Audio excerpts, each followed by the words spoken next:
ইতিহাস ও সুন্নাহর আলোকে ঈদ মিলাদুন্নবী, ইতিহাস ও সুন্নাহর আলোকে ঈদ মিলাদুন্নবী উল্লিখিত বিষয়ের উপর আলোচনা করেই আজকে আমি আমার খুতবা ইতি টানার চেষ্টা করব ইনশাআল্লাহুল আজিজ।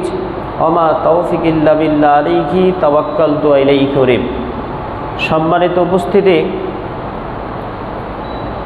আজকে গোটা বিশ্ব ইসলাম একটা পৃথিবীতে মহান আল্লাহ তাআলা দিয়ে দিয়েছেন, যার কৃষ্টি, কালচার, আচার আচরণ, ধর্মীয় অনুষ্ঠান সব কিছুই মহান আল্লাহ তাআলা নির্ধারণ করে দিয়েছেন। কিন্তু আমাদের অবস্থা এমন হয়েছে যে কোনো দিবস, যে কোনো অনুষ্ঠান, যে কোনো কাজ যখন করতে যাবেন, সর্বপ্রথম যেই জিনিসটা আমাদের দেখা উচিত সেটা হচ্ছে এই বিষয়ে নবী করিম সাল্লাল্লাহু আলাইহি সাল্লাম এবং আল্লাহ তাআলা, সাহাবায়ে কেরাম আজমাইন, তাবিন এরা করেছে কি না। মুসলমান হিসাবে এটা আমাদের সকলের কর্তব্য যে আমি যে দিবসটি পালন করতে যাচ্ছি এটার ব্যাপারে অনুমোদন আছে কি না।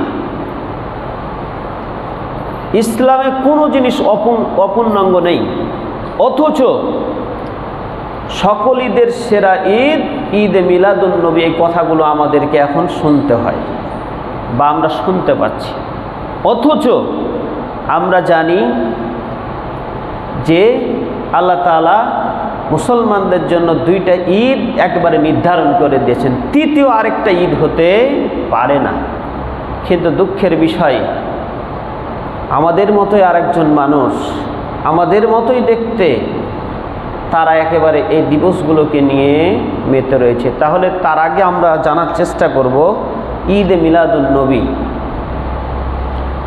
ঈদ মানে হচ্ছে ফিরে আসা, ঈদ মানে আনন্দ, বারবার ফিরে আসা। আমরা জানি প্রত্যেক বছর ঈদ ফিরে আসে। মিলাদুন্নবী মাউলুদিন বা মাউলুদিন অর্থাৎ জন্ম, নবী মানে হচ্ছে নবী করিম সাল্লাল্লাহু আলাইহি সাল্লাম। তাহলে পূর্ণাঙ্গ অর্থ দাঁড়ায় নবী করিম সাল্লাল্লাহু আলাইহি সাল্লামের জন্মদিবস এর অর্থ। এই যে নবী করিম সাল্লাল্লাহু আলাইহি সাল্লাম জন্মগ্রহণ করেছেন কত সালে, এই সাল নিয়েও অনেক মতভেদ রয়েছে। কিন্তু নবী করিম সাল্লাল্লাহু আলাইহি সাল্লাম দিন নিয়ে কোনো মতভেদ নেই, দিন নিয়ে কোনো মতভেদ পাওয়া যায় না। তিনি হচ্ছেন সোমবারের দিন জন্মগ্রহণ করেছেন, এ ব্যাপারে সকলেই একমত। সবাই একমত যে তিনি সোমবারের দিনই জন্মগ্রহণ করেছেন, এ ব্যাপারে সকলেই একমত। তাহলে আমরা এখান থেকে যেটুকু বুঝলাম, তিনি সোমবারের দিন জন্মগ্রহণ করেছেন, এ ব্যাপারে সকলেই একমত। এরপরে তারিখ নিয়ে ঐতিহাসিকদের প্রায় 7টা মত রয়েছে, প্রায় 7টা মত রয়েছে। 7টার ব্যাপারে সকলেই মত পেশ করেছে, মতের পক্ষে কিছু দলিল উপস্থাপন করেছে। কিন্তু দেখা গেছে প্রায় 4টা একেবারে আগেই বাদ। এই ব্যাপারে অনেক বিস্তারিত আলোচনা রয়েছে, তবে এটুকু জানে রাখেন 7টার মধ্যে 4টা এমনিতে বাদ, এদের দলিলের শক্তিশালী কোনো দলিল নেই। যে 3টা মত থাকে সে ব্যাপারে কেউ কেউ বলেন যে হচ্ছে 12ই রবিউল আউয়াল, কেউ বলেন যে হচ্ছে 9ই রবিউল আউয়াল, কেউ বলেন হচ্ছে 8ই রবিউল আউয়াল। তিনি হস্তি বাহিনীর বছরেই তিনি জন্মগ্রহণ করেছেন, এ ব্যাপারেও সকলেই একমত। তারিখ, এই 3টা তারিখ পাওয়া যায়, 8, 9 আর 12। তো জ্যোতিষবিজ্ঞানীদের এখন থেকে হিসাব করতে করতে সেই সময় দেখা গেছে ঐতিহাসিকদের মতে 9ই রবিউল আউয়াল তিনি জন্মগ্রহণ করেছেন। কিন্তু তার মৃত্যুর তারিখটা হচ্ছে সকলেই একমত যে তিনি মারা গেছেন 12ই রবিউল আউয়াল। তাহলে আমরা জন্মদিন পালন করছি, অনেকেই পালন করছে, সেটা হচ্ছে 12ই রবিউল আউয়াল। তাহলে সবাই একমত তিনি মারা গেছেন 12ই রবিউল আউয়াল। তাহলে জন্মদিন পালন করতে গিয়ে আমাদের মৃত্যুদিন পালন করা হচ্ছে। সেখানে জ্যোৎস্না জুলুস, তারপরে মিছিল মিটিং, আরও বিভিন্ন অনুষ্ঠান করা হয়ে থাকে। এই ব্যাপারে নবী করিম সাল্লাল্লাহু আলাইহি সাল্লাম, সাহাবায়ে কেরাম, তাবে তাবিঈন, আইম্মা মুজতাহিদ, তাবে তাবিঈনের পরে যত যুগ রয়েছে কেউ কোনোদিন পালন করেন নাই। অথচ আজকে এই দিবসটা আমাদের সমাজে অনেক জাঁকজমকপূর্ণভাবে পালন করা হয়ে থাকে। এই দিবসগুলো হয়তো বা ভুলে যেত মানুষ, কিন্তু প্রত্যেকটা দেশে বেশিরভাগ এই দিবসটা মানুষের মনে না থাকলেও ছুটি সরকারি ঘোষণা চলে আসে, তখন এমনিতেই মনে পড়ে যায় যে হ্যাঁ সেই দিন ছুটি। কিসের? ঈদে মিলাদুন্নবী। এই জন্য আমাদের সমাজে অহরহর ভালোভাবে চালু হয়ে গেছে। এই জন্য আমাদের উচিত হবে, আমরা যে কোনো কাজ করতে যাব মুসলমানদের উচিত হচ্ছে সেই জিনিসটা আমরা সঠিকভাবে জেনে আমল করার চেষ্টা করতে হবে। অন্যথায় আপনি যে কোনো আমল করতে যাবেন, সেই আমলটা যদি কোরআন এবং সুন্নাহ ভিত্তিক যদি না হয়, তাহলে সেই আমল হচ্ছে পরিত্যাজ্য হয়ে যাবে, সেই আমল হলেই বেদাত হয়ে যাবে। নবী করিম সাল্লাল্লাহু আলাইহি সাল্লাম বলছেন, মান আহদাসা ফি আমরিনা হাযা মা লাইসা মিনহু ফাহুয়া রাদ্দুন। যে কোনো কথা, যে কোনো কাজ, যে কোনো কর্ম, যে কোনো পদ্ধতি আমার এই সুন্নাতের ভিতরে, আমার যদি এর ভিতরে না থাকে, তাহলে ফাহুয়া রাদ্দুন, সেগুলি সবই পরিত্যাজ্য। যদিও সেই কাজটা দেখতে ভালো লাগে, যদিও সেই কাজটা আমাদের মনোপুত হয়, দেখতে ভালো লাগে, সৌন্দর্য লাগে, যদি নবী করিম সাল্লাল্লাহু আলাইহি সাল্লাম, সাহাবায়ে কেরাম তারা করেছেন বলে প্রমাণিত না হয়, যদিও ভালো লাগে, সবই বাদ। আল্লাহ নবী বলে দিয়েছেন। হাদিসটা সহিহ বুখারী এবং সহিহ মুসলিম। সহিহ মুসলিম তার নম্বরটা হচ্ছে 1718, সহিহ বুখারী তার নম্বরটা হচ্ছে 2697 নম্বর হাদিস। মিশকাতেও হাদিসটা রয়েছে, তার নম্বরটা হচ্ছে 140। এরপরে তিনি আরো বলেন, ওয়া ইয়াকুম ওয়া মুহদাসাতিল উমুরি ফাইন্না কুল্লা মুহদাসাতিন বিদআহ ওয়া কুল্লা বিদআতিন দালালাহ ওয়া কুল্লু দালালাতিন ফিন্নার। ওয়া ইয়াকুম মুহদাসাতিল উমুর, হে পৃথিবীর মানুষ তোমরা বেঁচে থাকো। মুহদাসাতিল উমুর, প্রত্যেক নব উদ্ভাবিত নতুন জিনিস, উদ্ভাবন থেকে নতুন জিনিস, সেই দিক নির্দেশনাগুলো থেকে বেঁচে থাকো। ফাইন্না কুল্লা মুহদাসাতিন বিদআহ, প্রত্যেক নতুন উদ্ভাবিত জিনিসগুলো বেদাত। ওয়া কুল্লু বিদআতিন দালালাহ, আর প্রত্যেক পথভ্রষ্ট, প্রত্যেক নতুন এটা হচ্ছে অন্ধকার। ওয়া কুল্লু দালালাতিন ফিন্নার, আর প্রত্যেক নব উদ্ভাবিত বিষয়গুলি তোমাদেরকে কোথায় নিয়ে যায়? জাহান্নামে নিয়ে যায়। তাহলে এই যে ঈদে মিলাদুন্নবী, এটা চালু করল কে? তার নামটা হচ্ছে আবু সাঈদ। নবী করিম সাল্লাল্লাহু আলাইহি সাল্লামের মৃত্যুর 594 অথবা 614 বছর পর আবু সাঈদ কুকুবুরি তিনি সর্বপ্রথম এই ঈদ মিলাদুন্নবী এটা চালু করেছেন। তাহলে নবীর যুগে ছিল না, সাহাবীদের যুগে ছিল না, তাবিঈনের যুগে ছিল না, 594 অথবা 614 বছর পর এই বেদাতটা চালু হলো। তাহলে আমরা এই আলোচনা থেকে যেটা বুঝলাম সেটা হচ্ছে ঈদ মিলাদুন্নবী এটা হচ্ছে সম্পূর্ণ বেদাত, এর ভিতরে তিল পরিমাণে কোনো সন্দেহের অবকাশ নেই। এবং শুধু কি তাই, সালেহ বিন ফাওজান, শাইখ বাজ রহমতুল্লাহ, যারা গোটা বিশ্বের ভিতরে 10 জন আলেমের ভিতরে তারা একজন, ইমাম ইবনে তাইমিয়া, তারা সকলেই বলছেন বর্তমানে যে ঈদ মিলাদুন্নবী পালিত হচ্ছে এটা নব উদ্ভাবিত একটা বেদাত। এই বেদাত থেকে তোমরা অবশ্যই বিরত থাকো। কেন? নব উদ্ভাবিত বেদাত থেকে বিরত থাকতে হবে। কেন? থাকার কারণটা হচ্ছে যেই জায়গাতে যখন একটা বেদাত আবিষ্কার হবে, ঠিক ওই জায়গা থেকে একটা সুন্নাত এমনিতে চলে যাবে, আপনাকে উঠাইতে হবে না।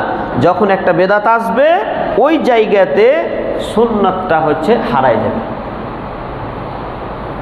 যেখানে একটা সুন্নাত ছিল সেই সুন্নাতের জায়গায় বেদাত ওখানে ঢুকে যাবে, সুন্নাতটা এমনি চলে যাবে। নবী করিম সাল্লাল্লাহু আলাইহি সাল্লাম, আল্লাহ তাআলা বলছেন আতিউল্লাহ ওয়া আতিউর রাসূল ওয়া উলিল আমরি মিনকুম, হে পৃথিবীর মানুষ তোমরা আল্লাহর আনুগত্য করো, রাসূলের আনুগত্য করো, ওয়া উলিল আমরি মিনকুম, এবং তোমাদের মধ্যে যারা উলিল আমর তাদের হচ্ছে অনুসরণ করো, আনুগত্য করো। এখানে পাশাপাশি দুইটা কথা বলেন, আতিউল্লাহ ও আতিউর রাসূল, একই শব্দ। নবী আল্লাহ এবং রাসূলের যেভাবে এসেছে ঠিক সেভাবেই আপনাকে অনুসরণ করতে হবে, একটু এদিক ওদিক করা যাবে না। আমি আজকে এটা করি কালকে আরেকটা করব, এই কথা বলা যাবে না। এজন্য বলা হয়েছে আতিউ। আতিউ ওটাকে বলা হয় যা সোজা, যেভাবে বলা হয়েছে ঠিক সেভাবেই আপনার অনুসরণের নাম হচ্ছে আতিউ।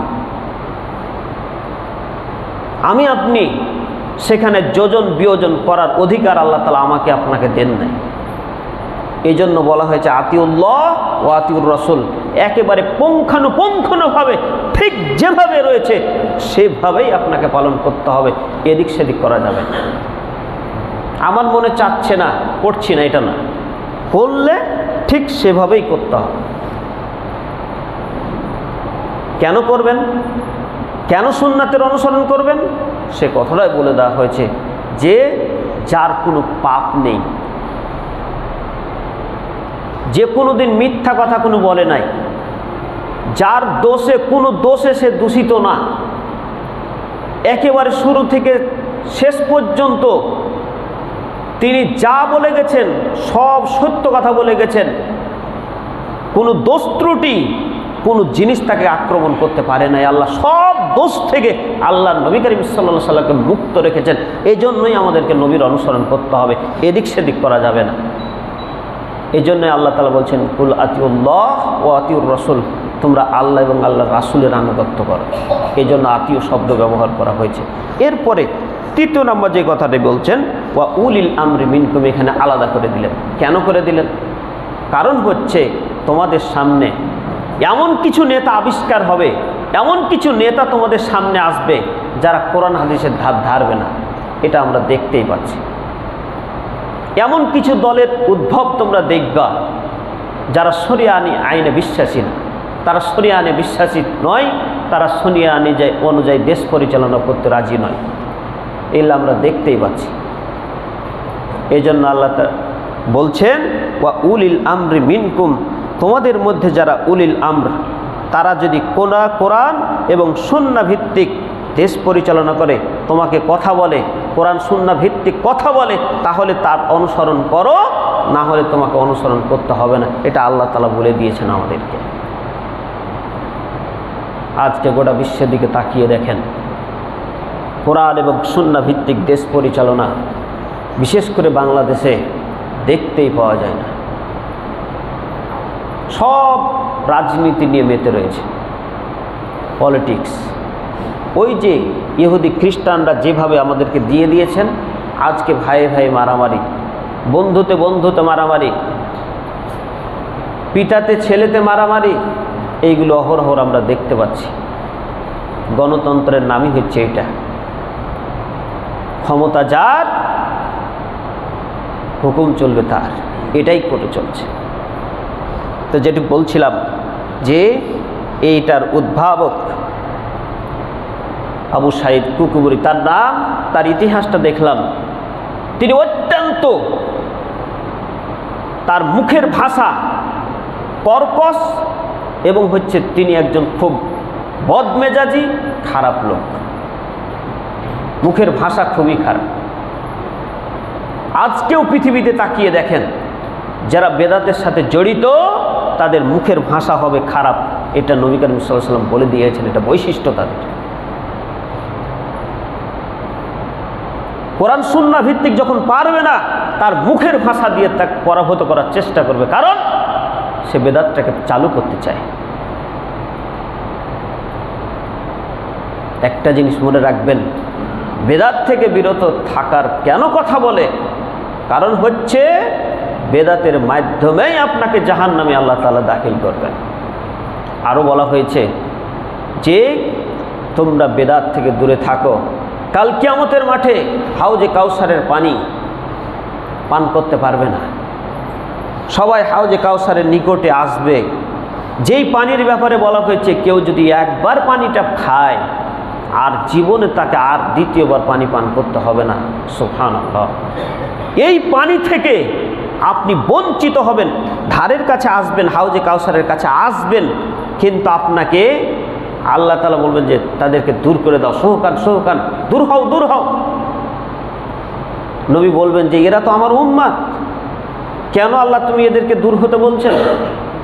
তখন আল্লাহ তাআলা বলবেন তুমি জানো না, তোমার মৃত্যুর পর এই সব লোকগুলোই, এই সব হুজুরগুলোই, এই সব দিনদার মানুষগুলোই তোমার নামে বেদাত রচনা করেছিল, অতএব এখন আর এদেরকে পানি পান করানো হবে না।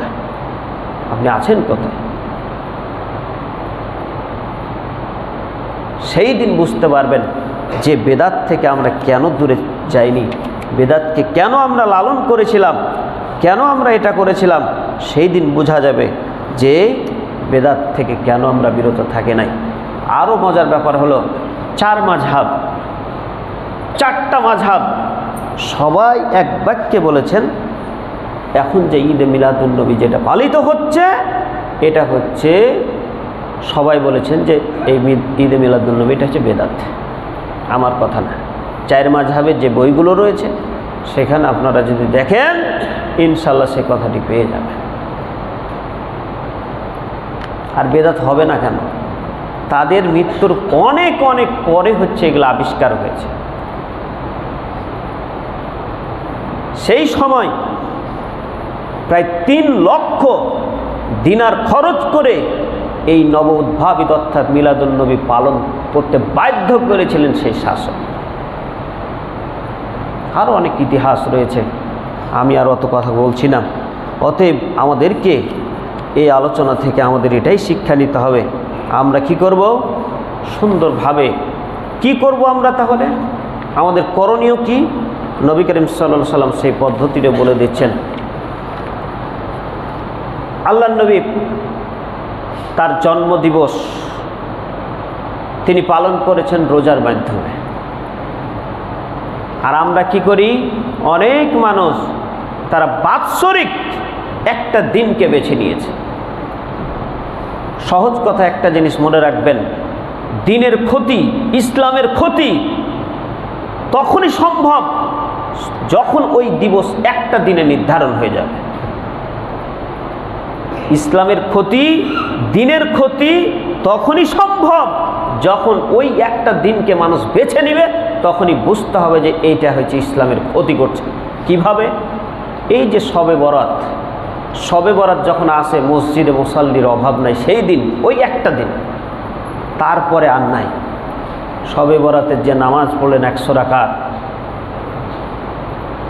যে 5 ওয়াক্ত নামাজ জীবনে আসে না, জুম্মাতেও তাকে খুঁজে পাওয়া যায় না, অথচ শবে বরাতের দিন ঠিকই আসে। এই যে আখেরি মোনাজাত, তাবলিগ ইজতেমায় সকলে একত্রিত হয়, যে জীবনে উজু কি জিনিস, নামাজ কি জিনিস সে জানে না, অথচ আখেরি মোনাজাতে সেই দিন উপস্থিত হয়। ওই একদিন ওই বান্দাকে দিয়ে, ওই মানুষটাকে দিয়ে সারা বছর নবীর কোনো সুন্নাতের অনুসরণ করে না, অথচ সেই একদিন ঈদে মিলাদুন্নবী আসলেই জিলাপি খাওয়ার লোভে সেই সমস্ত মসজিদগুলোতে উপস্থিত হয় যেখানে জিলাপি বিতরণ হয়, সেই মসজিদে যায়, অন্য মসজিদে যায় না। এগুলো আমরা দেখতে পাই। এজন্য আল্লাহ তুমি আমাদেরকে এই কথাগুলো থেকে বেঁচে থাকার এবং এই দিবসগুলো থেকে আমরা যাতে করে বিরত থাকতে পারি, আল্লাহ সেই তৌফিক তুমি আমাদেরকে দান করুন। তো যেটুকু বলছিলাম, নবী করিম সাল্লাল্লাহু আলাইহি সাল্লাম কী কাজ করেছেন? তিনি হচ্ছেন সোমবার এবং বৃহস্পতিবার রোজা রেখেছেন। বৃহস্পতিবার রোজার ব্যাপারে তাকে জানতে চাওয়া হলো। নবী করিম সাল্লাল্লাহু আলাইহি সাল্লাম বলছেন যে বৃহস্পতিবার বান্দার আমলনামা আল্লাহর নিকটে উপস্থাপন করা হয়, আল্লাহর কাছে পেশ করা হয় বৃহস্পতিবার। আমি চাই আমার আমলনামাটা রোজা অবস্থায়, সিয়াম অবস্থায় আল্লাহর কাছে পেশ করা হোক, এই জন্য আমি বৃহস্পতিবার রোজা রাখি। এরপরে সোমবারের দিন রোজার ব্যাপারে তার কাছে জানতে চাওয়া হলো যে আপনি সোমবারের দিন রোজা রাখছেন।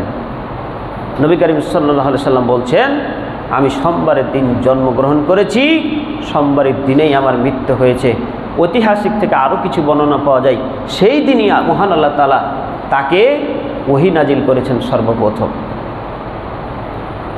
এই জন্য আমি রোজা রাখি। অথচ আপনি নিয়ে চলে আসলেন ওয়াজ নসিহত, সব কিছু নিয়ে চলে আসলেন। এখন আমি আপনি একটা কথা বলতে পারি যে আসলে এগুলো করলে সমস্যা কি, এ সমস্যা বা ক্ষতি কি, এভাবে পালন করছি, সমস্যাটা কি? সমস্যা একটাই, যেটা নবী, সাহাবী, তাবিঈন, তারপরে আইএমএ মুজতাহিদ যারা করেন নাই, আপনিও করবেন না। এটাই হচ্ছে সবচাইতে বেশি সুন্নাতের অনুসরণ। তারা কি কম ভালোবাসত? তালহা, তার বর্ণনায় পাওয়া যায় নবী করিম সাল্লাল্লাহু আলাইহি সাল্লামকে সেভ করার জন্য, অর্থাৎ তীর আসছিল, নবী করিম সাল্লাল্লাহু আলাইহি সাল্লাম যাতে করে তার গায়ে তীর না লাগে, তিনি তার নিজের শরীরটাকে ঢাল হিসাবে তার সামনে উপস্থাপন করেছেন, তবুও নবীর কোনো ক্ষতি হতে দেন নাই। আমরা নবীর মুহাব্বত বেশি করি না? সূরা বাইয়িনাতে মহান আল্লাহ তাআলা বলছেন, রাদিয়াল্লাহু আনহুম ওয়া রাজু আনহু যালিকা লিমান খাশিয়া রাব্বাহ। সাহাবীদের ব্যাপারে বলছেন আল্লাহ তাআলা, যে সাহাবীরা আল্লাহর প্রতি সন্তুষ্ট, আল্লাহও সাহাবীদের প্রতি সন্তুষ্ট, অথচ আমরা মুখে বলি আরে সমস্যা কি, ক্ষতি তো নাই। 10 জন সাহাবী এই পৃথিবীতেই জান্নাতের সার্টিফিকেট পেয়ে গেছেন, এই পৃথিবীতে পেয়ে গেছেন যে এই 10 জন সাহাবী তারা হচ্ছে জান্নাতি। তারা জীবনে পালন না করেও জান্নাতে গেল, আর আপনি পালন করলে কিভাবে যাবে, যেটা তার যুগে ছিল না।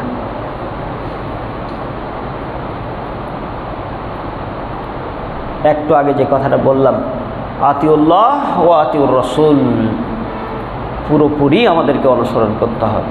লাকাদ কানা লাকুম রাসূলুল্লাহি ফি উসওয়াতুন হাসানা, তোমাদের একমাত্র আদর্শ সুন্নাহ সব কিছু নবী করিম সাল্লাল্লাহু আলাইহি সাল্লামের মধ্যেই রয়েছে, পৃথিবীর কোনো এক মধ্যে নয়।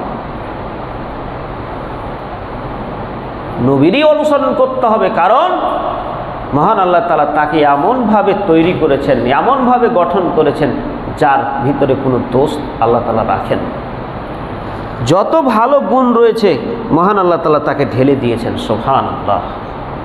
কোনো দোষ তার ভিতরে ছিল না, এবং ভালো ভালো গুণগুলি মহান আল্লাহ তাআলা তার মধ্যে দিয়ে দিয়েছেন।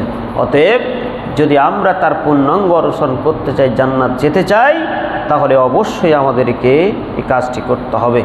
এরপরে কেউ কেউ বলে যে নবীজি করেননি, নিষেধও তো করেননি।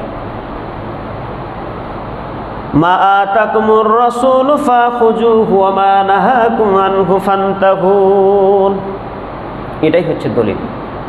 এর অর্থ কি? যা দিয়েছেন তোমরা ফাখুযুহু, সেটা গ্রহণ করো, আর যেটা দেন নাই সেখান থেকে তোমরা বিরত থাকো, এটাই হচ্ছে দলিল। অর্থাৎ নবীজি করেন নাই, সাহাবীরা করেন নাই, আপনাকেও সেটা করা যাবে না। এরপরে আমাদের সমাজ থেকে আরেকটা কথা শোনা যায় যে এটা বেদাত, ওটা বেদাত, এই সেই বিভিন্ন কথা হুজুরের কাছ থেকে শুনতে পাই। কেন? ফ্যান তো সেই যুগে ছিল না, তারপরে বিমান ছিল না, মোটরসাইকেল ছিল না, এটা ছিল না, সেটা ছিল না, এইগুলি কি বেদাত নয়? আপনি কি কেউ বলতে পারবেন যে ফ্যানটা চালাইলে এতখানি নেকি হবে? কেউ বলেছে কোনো দিন? কোনো হুজুর বলেছে? বলেন। ইবাদতের জন্য আর ইবাদতের মধ্যে দুটার আসমান জমিন পার্থক্য। ইবাদতের জন্য আপনি নামাজ পড়তে এসেছেন, এই যে এসিগুলো লাগানো রয়েছে, এসিগুলো লাগানো রয়েছে, এসিগুলো থাকলে একটা স্বাচ্ছন্দ্যবোধ আসে, মনের ভিতরে একটা আত্মতৃপ্তি আসে, গরম লাগে না, নামাজটা পড়তে একটা ভালো লাগে। এটা হচ্ছে ইবাদতের জন্য। আর ইবাদতের মধ্যে নবী করিম সাল্লাল্লাহু আলাইহি সাল্লাম, এক সাহাবী, তিনি কি করেছেন? বিসমিল্লাহির রহমানির রহিম, এই যে সূরা ফাতিহা আমরা যে পড়ি, সেই ফাতিহার পূর্বে যে বিসমিল্লাহ, এটা বলা সুন্নাত, কিন্তু সেটা পড়তে হবে আস্তে আস্তে। কিন্তু এক সাহাবী পড়ে ফেলেছেন জোরে করে, সাথে সাথে তিনি বললেন যে আমি নবীর সাথে নামাজ পড়েছি, হযরত আবু বকরের সাথে পড়েছি, উমরের সাথে পড়েছি, তারা এটা জোরে পড়েন নাই, অতএব এটা হচ্ছে বিদআত। আপনি চিন্তা করেছেন সাহাবীদেরা কতভাবে, কত চিন্তা করে যেটা করেছেন ঠিক সেভাবে চলেছেন। আল্লাহর নবী একটা আশঙ্কা বাণী উচ্চারণ করেছিলেন, তিনি বলেছিলেন যে আমার উম্মত এক সময় আসবে, এমন একটা জামানা আসবে যেই জামানাতে ইহুদি খ্রিস্টানরা, হিন্দুরা তারা যে কোনো কাজ চালু করবে, মুসলমানরা সেটা যাচাইও করবে না, দেখবেও না, কিছুই করবে না। যেমন গর্তে সাপ যেমন ঠিকভাবে প্রবেশ করে, তারা দেখবেও না যে এই জিনিসটা ঠিক কিনা। ঠিক আমরা সেই যুগে অবস্থান করছি। এটা আল্লাহর নবী আগেই বলে গেছেন যে এমন একটা জামানা আসবে যেই জামানাতে সাপ যেমন গর্তে সোজাভাবে প্রবেশ করে, উপরে থাকলে এদিক ওদিক চলাফেরা করে, কিন্তু যখন গর্তে যায় তখন সঠিকভাবে যায়। ঠিক এইরকমভাবে এমন একটা সময় আসবে মুসলমানরা এভাবেই ইহুদি খ্রিস্টানদের এই দিবসগুলোকে মেনে নেবে। এই যে ঈদে মিলাদুন নবী, এটাও খ্রিস্টানদের কাছ থেকে এসেছে। তারা যীশু খ্রিস্টের জন্মদিবস পালন করত। মুসলমানরা ভাবলো যে তারা ঈসা আলাইহিস সালামের জন্মদিবস পালন করছে তাদের নবীর, তা আমরা কি করব? আমাদের নবীর দিবস পালন করা হয় না, আমাদেরকে নিজেকে একটা কেমন লাগছে, মনে একটা আসে না, তৃপ্তি আসে না। ঠিক তখনই এটার আবিষ্কার করলো আবু সাঈদ পুকুরটি।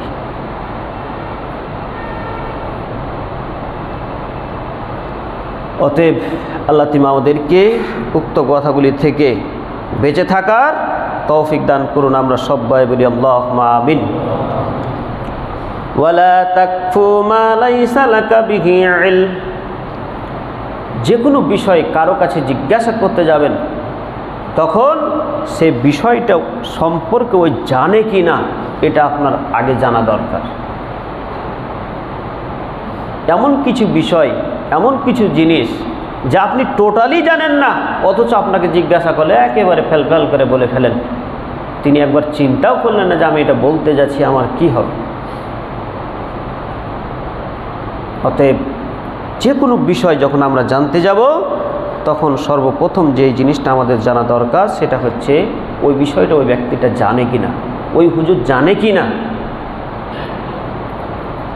এরপরে আরও যে প্রশ্নগুলো শোনা যায় সেটা হচ্ছে যে এই দিবসগুলো পালন করলে একটা অন্তরে শান্তি আসে, প্রশান্তি লাগে। আপনি, এটা হচ্ছে একটা রোগ, এটা হচ্ছে একটা অসুখ। আপনার সুন্নাতে যদি, নবীর সুন্নাতে যদি আপনার অন্তরটা প্রশান্তি না হয়, তাহলে বুঝতে হবে যে আপনার অন্তরে রোগ রয়েছে। আপনি রোগটাকে পুষে রাখতে চাচ্ছেন, এই জন্য আপনার সুন্নাত ভালো লাগে না, বেদাতটাই আপনার কাছে ভালো লাগে। সুন্নাতের মধ্যেই কল্যাণ, সুন্নাতের মাধ্যমেই আল্লাহ তাআলা জান্নাত আমাদেরকে দিবেন। অতএব আমরা যেন সেই কাজগুলি করে যেতে পারি, আল্লাহ সেই তৌফিক তুমি আমাদেরকে দান করুন। সকলে বলুন আল্লাহুম্মা আমিন। আমরা চেষ্টা করব ঈদে মিলাদুন নবী আগামীকাল এই বছর, অর্থাৎ আমরা এখন থেকে আমাদের জন্য আজকের আলোচনা থেকে এটাই শিক্ষা, আমরা যদি খুব পড়তে চাই তাহলে একটা জিনিস করণীয়, সেটা হচ্ছে নবী করিম সাল্লাল্লাহু আলাইহি সাল্লাম যে পদ্ধতি বলে দিয়েছেন, অর্থাৎ সিয়াম, সেটা হচ্ছে সোমবার।